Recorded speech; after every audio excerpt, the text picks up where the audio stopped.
And from those studies, there were two key, let's say, thresholds that came out. First, that the hemoglobin of 10 is the, let's say, the magic number, where all patients who had a hemoglobin of 10 and above almost never had a morbidity, in our cohorts at least.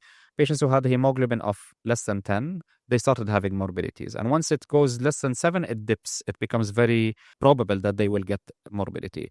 So that level of hemoglobin of 10 is what we took as the threshold that you need to do something to the patients.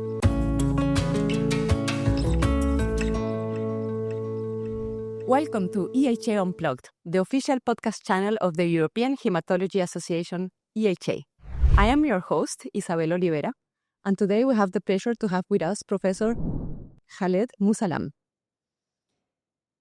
Professor Khaled Musallam is currently serving as the Group Chief Research Officer at Burjeel Holdings, and he is the founding director of the Center for Research on Rare Blood Disorders at Burjeel Medical City in the United Arab Emirates.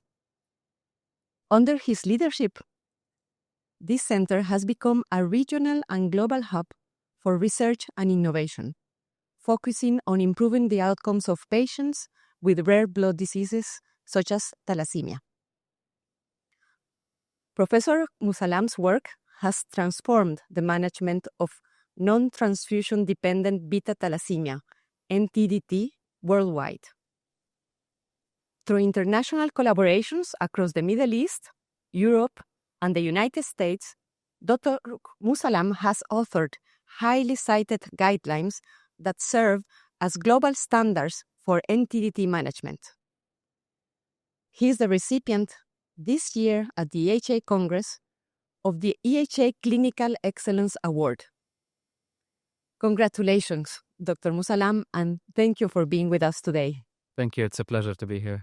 So in this podcast, we will review how did you go from observation to intervention in NTDT patients, how you contributed to the discovery of different morbidities effects in NTDT patients, and in particular, the unexpected iron overload and the consequences of moderate anemia. We will look at the revised guidelines on NTDT and the novel therapeutics, luspatercept and mitapivat. Mm-hmm. So welcome to this podcast.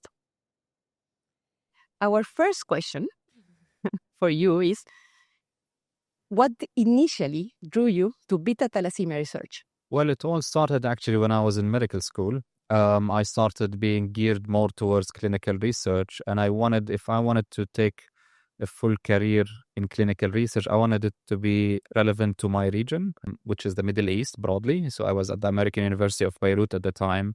And thalassemia was one of those diseases that has a lot of unmet needs, but we still had a lot of patients for historic regions, for evolutionary reasons related to our region being part of the initial malaria belt. So the Mediterranean and Middle East had a lot of carrier states of beta thalassemia. So we ended up having a lot of patients in this region.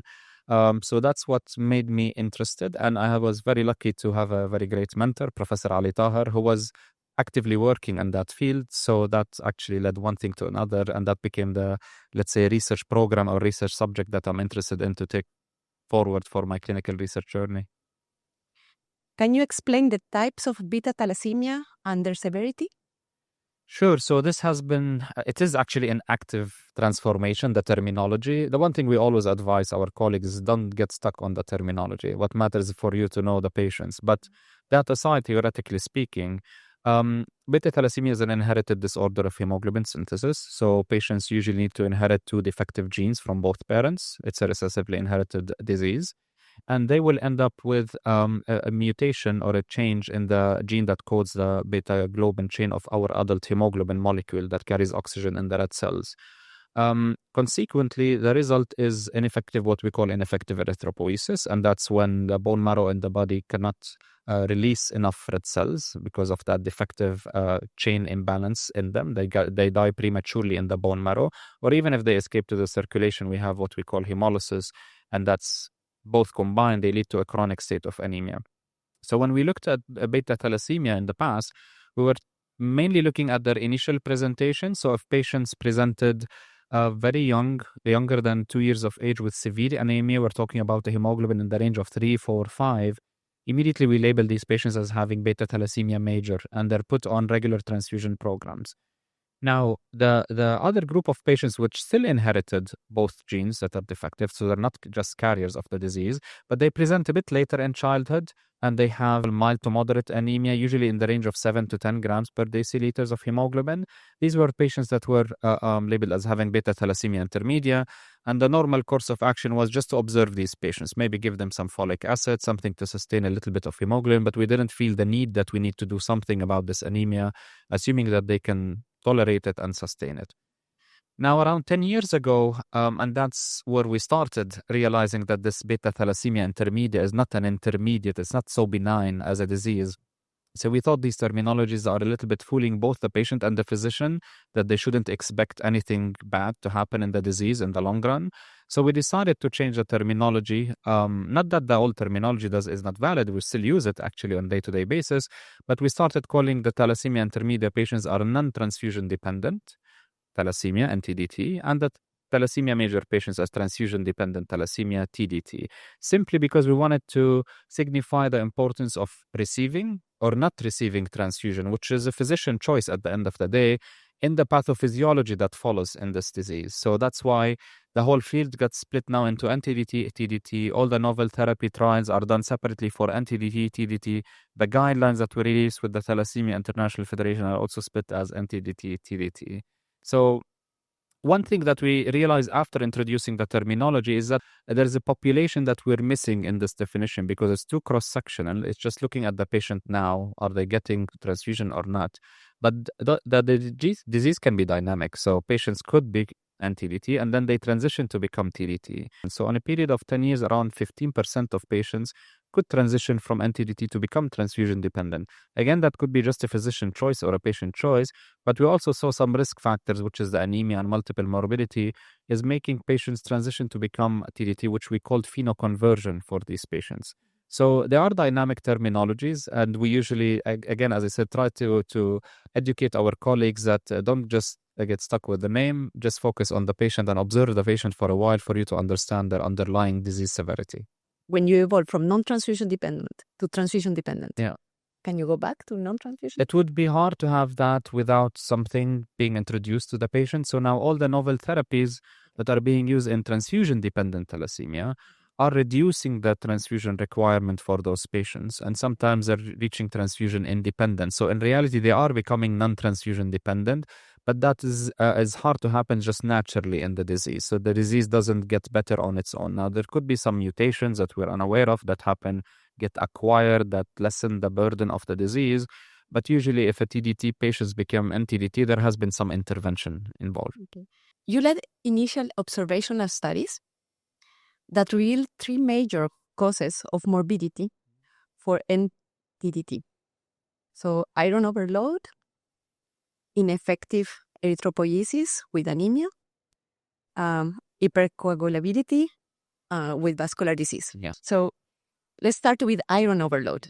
This is a cause of morbidity that was unknown. Can you explain how iron overload occurs in patients that are not receiving transfusions? That was what amazed us to begin with. So when we wanted to study NTDT to begin with, we started actually uncovering the science from the clinics backwards. So at the time, as I said, I was working with Professor Ali Tahar in Lebanon, and then I was working also with Professor Maria Cappellini at the University of Milano. And we started realizing that those beta thalassemia intermedia, the NTDT, are coming to their clinics later in life with severe complications with thrombosis, pulmonary hypertension, liver disease, sometimes reaching hepatocellular carcinoma. So the first step, we wanted to see if this is something that is shared by others. So we asked our neighbors. That's the best thing to do. We've done a study called the Optimal Care Study, which was the highlight of looking at the morbidity profiles of NTDT patients. And we discovered that it is the same everywhere. So these patients are not receiving blood, but they're still coming with these serious complications. And then we started actually looking at those risk factors that could lead to those complications.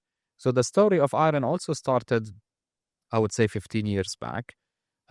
Very, high credit goes to our translational science colleagues who were looking at how could that happen? How could a patient that is not receiving blood have excess iron in their body, because usually the iron in NTDT patients come from the external transfusion. Our body doesn't have a mechanism to excrete extra iron.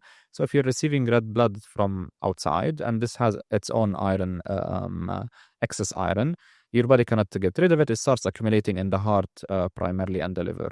But in NTDT patient, what's happening is different. It's those patients are not getting transfusion, maybe sometimes occasionally, but that's not the source of iron.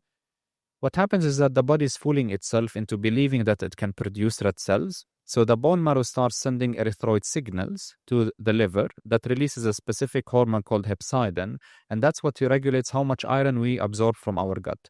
So as long as there is ineffective erythropoiesis, the body is telling the gut, please absorb more iron, I need to make red cells, but it's not making those red cells. So the iron starts to accumulate.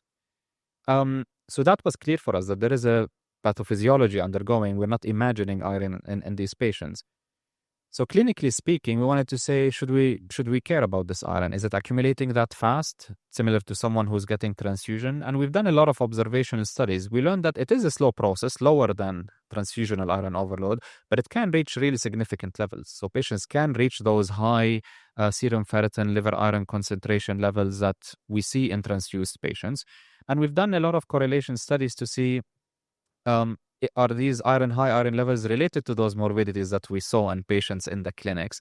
And the answer was yes, at least for endocrine disease, for liver disease, sometimes even for vascular disease. We saw that there is a link between iron overload. Now, it could be confounded by many things happening in the body, but at least for the majority of morbidity, iron was a causal factor. And obviously, you don't need to stop there. You need to do something about it.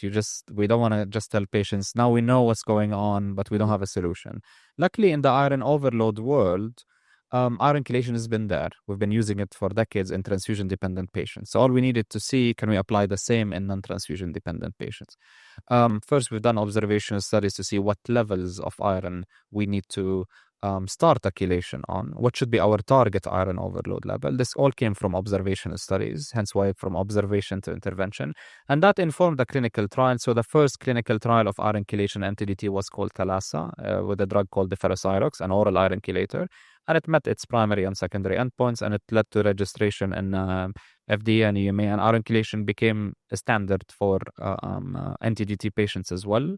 And that's actually the time where we issued our first NTDT guidelines ever, because now we have something to give. At least the iron overload story was mastered. So we put it in the first guideline supported or published by the Thalassemia International Federation that focused mostly on iron at that time. That was back in 2013. So that's in a nutshell the iron story. And how is it managed today? Are there new solutions? So iron chelations do the job really well. It's a very chemical interaction that you have extra iron in the body, an iron chelator, which is just a molecule that takes the extra iron and gets it out of the body. The iron chelators that are available today, they if they're taken in an adherent way, they will do the job. The main problem with iron chelation therapy is patient adherence. You can imagine that if you need to take a drug every day for the rest of your life, you might have periods where you're not so keen to do that. And those are the periods that we see the iron going back up. Also for non-transfusion dependent patients, because this is new information to them that they have iron and they need to get iron chelation. So we still also have some struggle convincing patients that this is an issue and they need to actually get iron chelation therapy to begin with. These patients also don't get blood, so they don't come that frequently to the center. So NTDT patients come every 3 to 4 weeks. You have that touch point to remind them about the iron chelation, etc. But NTDT patients could go on for a while without visiting the doctor, and that is enough time to miss some doses and to have iron overload level. There are other new iron chelators on the market, but more or less they're going to be doing the same job. It's just a different formulation, different schedule of iron chelation. But in terms of technology, let's put it this way, we're still just relying on iron chelation therapy for iron. There's also ineffective erythropoiesis that leads to anemia or mild anemia. Yeah. Can you explain why this is a problem? Because sure, it wasn't thought to be a problem with mild anemia. Correct. So ineffective erythropoiesis is the core of the problem. So it's actually the one also leading to iron overload, like I mentioned, because it sends the signal to receive. But we wanted also to look at anemia itself, because that's the easiest thing to measure in a patient, the hemoglobin level. Now, whether this anemia is just a marker of ineffective erythropoiesis, it's not directly causing damage to the organs. We believe part of it is true because it's causing damage through those other pathways, ineffective erythropoiesis, and as we will talk later, hypercoagulability. But also it's still anemia. So if you have a hemoglobin of 8 or 9 and the normal hemoglobin value is in the range of 12, 13, up to 15, 16, something must go wrong in the body. There's a chronic state of hypoxia, maybe slow but chronic tissue damage that could result in something. So obviously we wanted to test that. And we've done, again, observational studies, cross-sectional, retrospective, prospective, to actually try to find what's the level of hemoglobin that should be okay. When do patients actually start having morbidity? And from those studies, there were two key, let's say, thresholds that came out. First, that the hemoglobin of 10 is the, let's say, the magic number, where all patients who had a hemoglobin of 10 and above almost never had a morbidity, in our cohorts at least. Patients who had a hemoglobin of less than 10, they started having morbidities. And once it goes less than 7, it dips. It becomes very probable that they will get morbidity. So that level of hemoglobin of 10 is what we took as the threshold that you need to do something to the patients. If the hemoglobin is less than 10, you cannot let the patients live for the rest of their life on a hemoglobin of 7.5 or 8 or 9. We'll talk later about what you could do about that. And one thing also we learned is that even if you change the hemoglobin by 1 gram per deciliter only, which might sound small, but that again was able to reduce the morbidity risk by around 28%. So that's significant, obviously, because we're talking about serious complications. This is not just immediate effect of anemia like fatigue or the typical symptoms that anybody gets. It's the anemia of ineffective erythropoiesis, and that's linked to many of those morbidities that we mentioned in the beginning. So that became more or less our target. Now, the problem is what do we do about it? Again, we always ask this question. The only option that we had is transfusion. If you take genetics in general, you should have almost the same number or a bit less of NTDT patients as there are TDT patients. But because they don't come to the center, sometimes they're lost in the system, being treated as just any other anemia. In a typical thalassemia center, you would see maybe 2/3 TDT and 1/3 NTDT. That's still a very significant number. So for you to take all these patients and make them transfusion dependent, that's a burden to the patient, burden to the healthcare system, and burden to the whole public health sector in a country. In many countries, around 50% and above of the national blood bank consumption goes to TDT. And many areas of the world, like 90% of patients in the world live in low resource countries that cannot even keep up with transfusing the TDT patients. So now to add another group that requires transfusion might not be the wisest thing to do, but if we need to do it for the sake of the patients, we need to do it. So that's why we have studies that many patients were transitioned to become TDT, maybe in their teens when they started growing, having, developmental delays or anything apparent, they started becoming transfusion, and they did do better. We know that transfusion do the work. But we wanted to have an option. So which are the solutions for anemia, for this mild anemia? Yeah, so for this mild to moderate anemia, there were 2 drugs that came out in the last 5 years or so. The first one is luspatercept. It's a first-in-class erythroid maturation agent working on late-stage erythropoiesis. This is a genetic disease, so the genetic defect is still there. But what it does, to put it in a simple way, it helps the red cells exit the bone marrow more commonly. So that's why you can improve the hemoglobin of the patients. And it was evaluated in a randomized trial called the Beyond trial. So patients that were recruited were adults with a hemoglobin less than 10 for the objective of increasing the hemoglobin by 1 gram per deciliter. That was the primary endpoint, and it met that primary endpoint. And the drug was approved in Europe by EMA. It's subcutaneous, taken every 3 weeks. Mitapivat, which is another novel drug, it's in its latest stages of development. Mitapivat was also evaluated in a phase 3 randomized trial, which read out for the core period for the primary endpoint last June. It was presented actually at EHA as a plenary presentation. It also looked at the same thing, at the adult patients with a hemoglobin less than 10, NTDT patients, for the primary objective of increasing hemoglobin by 1 gram only. The only difference is in the Energize trial, we included both beta and alpha thalassemia, so not only beta NTDT. And also it's an oral drug given daily, twice per day. So the landscape is going to change now. So at least the prospect of patients is going to change, because now we have for the first time a treatment options for this anemia. Obviously, there is a need to educate the community still and the patient themselves that you need to do something about this anemia, because someone can just tell you, I've been living with this hemoglobin, I feel okay. And usually it's hard for you to convince patients with the long-term risks. But hopefully we're doing a good job with that, with a lot of education at the patient level and the physician level in collaboration with the Thalassemia International Federation. But at least now we have treatment options for these patients. Now, what probably you would start seeing next is that the doctors would start trying different combinations, trying a bit of transfusion with a bit of a drug.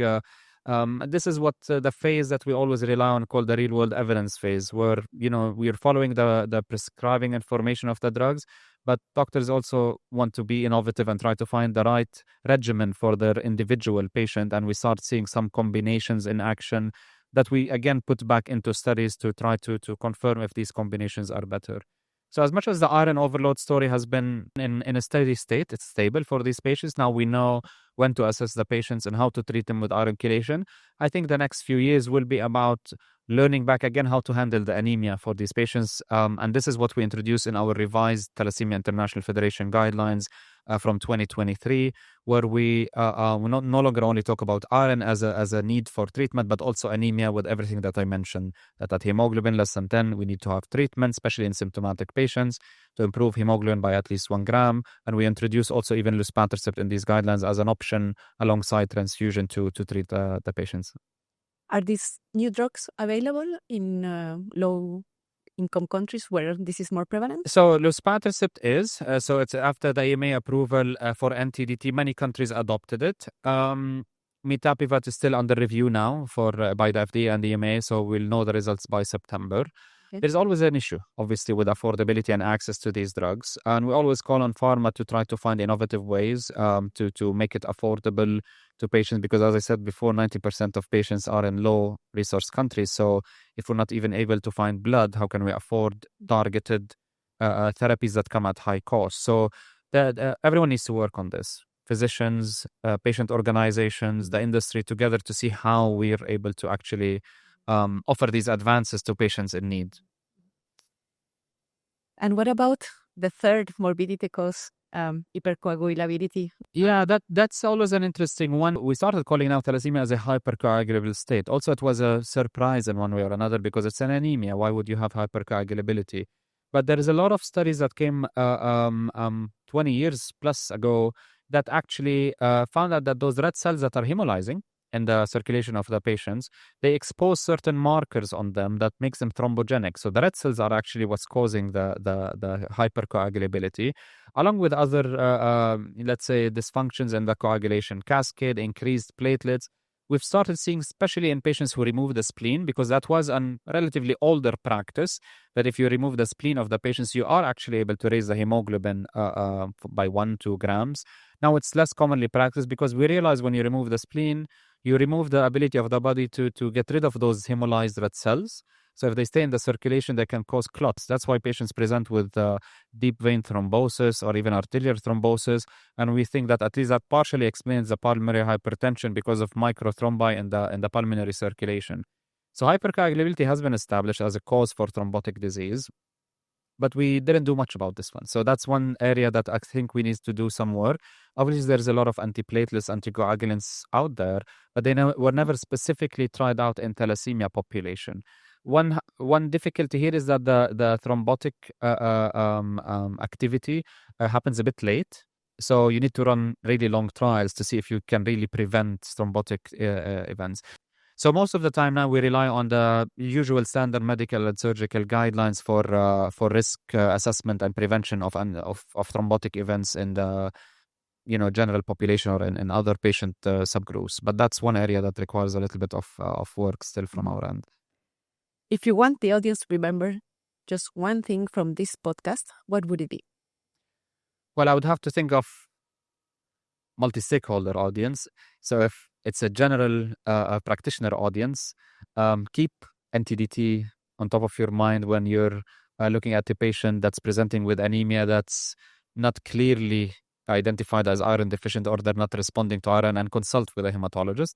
And for our hematology colleagues and let's say thalassemia treaters, I think we want them all to understand that we can no longer say that anemia in NTDT patients is fine. So that's the main message. We need to do something about it. Do we have the optimal right solutions now? Maybe, but at least we know that we need to do something about it. So thank you very much for being with us today. Oh, thank you for having me.